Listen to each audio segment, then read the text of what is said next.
kapobre, nandito na ako sa laot. Kapundo na ako. Malaking alon mga kapobre. Ayan o.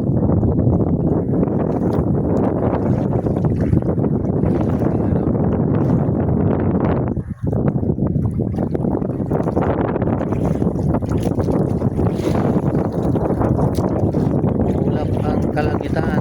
Sana eh. Bali na ganyan na ulan. May ibang parte kasi na ano, yan o. Bandang tabi may ulan. Saka doon sa may Kajanaw, sa Siargao, doon maulan. Dito lang talagang walang ulan. Saka dito banda. Sana hindi kami ulanin ngayon. Napakainit sa katawan pag ulan. Kasi nakaringkot ka. Hindi ka nga mabasa sa ulan, basa ka naman sa pawis. Kasi mainit yung dahil sa init ng ringkot, makapasok yung hangin. Kaya maliligo ka talaga sa pawis. Sana makarami ako ng huli ngayon mga kapobre.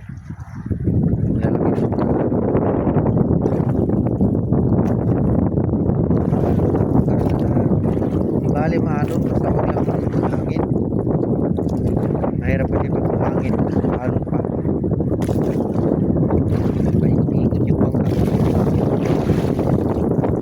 Tala pag walang hangin, ka-steady lang yung bangka mo.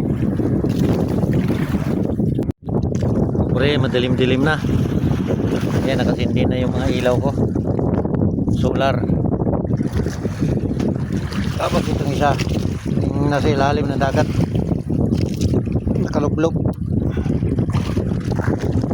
Napundo na ako. Mahalo ng dagat mga kapobre. Alon-alon. Sana hindi lumakas itong hangin para naman hindi gaano lumaki yung alon. Malaki na ang alon, oh. Lalong lalaki yan pag ano, lumakas yung hangin. Maulan kasi ito, oh. Yan o, maulap doon sa tabi. Yan, ang bandang Lorito. Ito yung sa amin, may tubig. Yan yung may ilaw na yan. Mga barko yan. Yun ang bali, yan ang ano, buwa. Yung may ilaw na yan. Yan.